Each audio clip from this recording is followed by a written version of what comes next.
Et aujourd'hui nous allons intervenir sur cette Renault Clio qui aujourd'hui a un petit souci avec l'autoradio qui a été montée, qui présente quelques dysfonctionnements et du coup on va intervenir pour le remplacer. Alors pourquoi? Parce que d'une, on nous a informé que la qualité a été très médiocre et du coup au lieu de chercher à le faire fonctionner, ils ont préféré nous acheter un appareil directement. Alors certes dans les premiers prix, mais au moins qui aura l'avantage de fonctionner. Nous proposons donc ici ce modèle un peu plus moderne qui a le Bluetooth intégré, USB et carte mémoire et surtout possibilité de lire les audio et vidéos, malgré que celui-ci devait le faire, mais il fallait absolument un DVD, donc en fait pour lire des films sur un petit écran. Bon, c'est pas la principale fonction, mais en tout cas ici l'avantage c'est que celui-ci est Bluetooth, contrairement à l'ancien. Voilà, donc et en fait pour les appels téléphoniques en voiture, voilà, c'est ce qui sera le mieux. Donc comme on fait étape par étape, donc sur cette Clio, voilà, c'est un autoradio qui est basique. Là, comme vous pouvez voir, c'est un autoradio qui a un petit peu un format spécial. Donc nous on va le retirer. D'ailleurs, comme le papa avait déjà jeté un œil, d'ailleurs regardez, il a même cassé ici. Donc du coup c'est cassé, mais bon, je sais pas comment il s'y est pris. Il a réussi à le retirer. Donc il avait déjà, je crois, tout débranché de mémoire. Voilà, c'est ça. Et nous, on va tout simplement remettre l'autoradio. Donc on va mettre un tiroir parce que vous voyez il n'y avait même pas de tiroir de fixation pour éviter que l'autoradio il bouge dans tous les sens. Donc nous on va en mettre un et puis on va essayer de retrouver les câblages. Ah bah voilà, ah bah c'est bon, j'ai tout, antenne, alimentation et haut-parleur. Bon bah ça c'est nickel. Ah par contre il y a un fil qui est coupé. Là je vois qu'il y a eu un rafistolage. Bon c'est quand ils ont voulu le refaire fonctionner certainement. Enfin bon, peu importe, c'est pas grave. On va faire quand même le nécessaire pour que le nouvel autoradio fonctionne. Et voilà, que tout ça soit du passé. Allez, c'est parti parce que j'ai que deux mains. Donc du coup je vais être obligé de faire une pause. Je vais juste mettre la cage d'installation. Et puis après le reste... je vais pouvoir filmer en même temps. Donc voilà, comme vous pouvez voir, j'ai mis la cage. Donc du coup, on va pouvoir faire l'installation, branchement. Donc pareil, là je vais faire une petite pause pour juste faire la connectique. Ici au niveau de l'autoradio derrière. Donc voilà ce que ça donne. Là-dessus, on peut même mettre une caméra de recul. Voilà, donc comme il y a un écran ici, bon, il est petit, mais voilà, ça peut servir notamment pour la marche arrière. Donc voilà, ça peut être sympa. En plus de ça, USB et lecteur carte mémoire. Voilà. Allez, c'est parti. On va continuer et on va faire le branchement. Alors voilà, c'est connecté ici.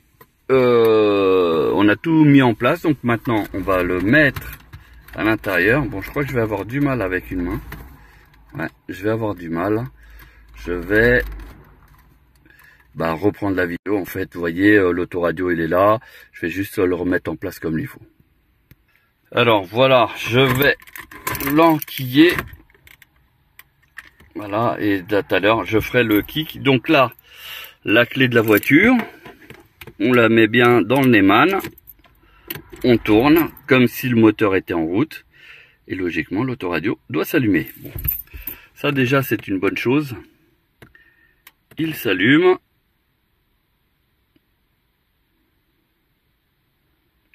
Et ben voilà. Ça c'est bien. Alors, est-ce que au niveau de la radio, ça fonctionne? Vous inscrire dès maintenant si vous avez un petit peu de temps vu que c'est le week-end. Ça fonctionne, donc ça c'est bien. Au niveau du menu, je crois que c'est ici et ici. Et là on a accès aux différentes. Donc musique aussi bien carte mémoire, USB ou Bluetooth. La vidéo c'est pareil, les photos c'est pareil, explorer de fichiers et internet. Le calendrier donc c'est pour la date et l'heure. Auxiliaire in ici, voilà, et les settings donc c'est les paramètres, les différents réglages. Voilà. Donc sur cette autoradio là, malheureusement, il n'y a pas en français. Regardez. Là ça doit être chinois, espagnol, portugais, grec, chinois ou japonais, et puis on revient en anglais. Voilà. Ici, on a un tableau de bord qui s'affiche en orange. Donc on va pouvoir régler de manière, vous voyez ici au niveau de mon doigt là, c'est éclairé en bleu. Ben, on va demander pour ce que ça soit éclairé en jaune, enfin en orange pardon. S'il n'y a pas d'orange, on va laisser en rouge. Le auto en fait, il va faire défiler toute, voilà. Donc on laisse en rouge et on valide tout simplement en quittant. Regardez, paf, et il reste en rouge. Voilà, donc ça c'est pas mauvais. Là, la radio. Et ça fonctionne. Comme vous, mourrez pas, Coulommiers. Donc c'est une radio locale, donc nous ça nous permet de savoir s'il y a une bonne réception. Et au final, c'est pas mal. Après ici au niveau des réglages pour la balance, le fader, parce que c'est sorti 4. Là ici pour savoir pour l'équaliseur. Donc si on tourne là je suis en pop. Regardez bien dans l'icône pop, off, classique et rock. Bon là il était sur rock. À mon avis on va mettre sur ça le client il verra. Loudness, donc là il est on. Là c'est off. On. Le volume pour quand vous démarrez. Et après les réglages lumière. Voilà. Contraste. Voilà. Saturation, donc ça c'est pour la couleur. Voilà, donc pas mettre trop fort.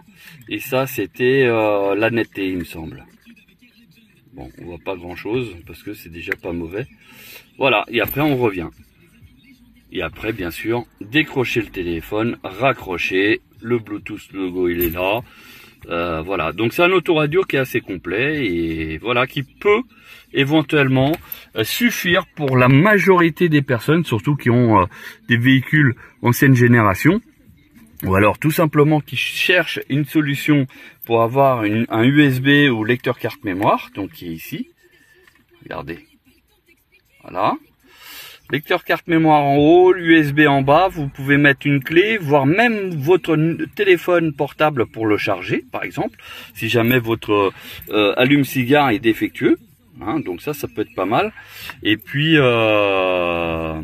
et surtout, c'est que là, vous pouvez avoir vos communications téléphoniques sans toucher à votre téléphone. Et ça vous évite le PV. Voilà. Et puis, on a quand même un écran de contrôle, donc ça, c'est bien. Et puis, pour ceux qui ont du mal avec la marche arrière, sachez que cet autoradio, il est compatible avec les caméras de recul. Donc, on a juste à mettre une caméra à l'arrière, au niveau du pare-choc, au niveau de l'éclaireur de plaque, par exemple. Et dès que vous mettez la marche arrière, ça affiche au niveau de l'écran de ce qui se passe derrière. Donc ça c'est pour ceux qui ont du mal. Et ça peut être pas mal. Donc c'est une solution à pas cher. Donc pour ceux qui veulent un devis justement de ce genre de produit, n'hésitez pas à nous contacter et puis on vous fera un devis suivant votre voiture. Sinon, comme d'habitude, vous avez déjà vu, on met des autoradios pour ceux qui ont des autoradios plus complexes qui sont intégrés dans le tableau de bord. On a aussi des solutions. Pour ça, il suffit de nous envoyer une photo de votre console centrale où il y a l'autoradio, la marque, le modèle et l'année de la voiture. Et à partir de là, on peut déjà vous faire un devis. Voilà, sur ce, je vous souhaite une bonne journée et à bientôt.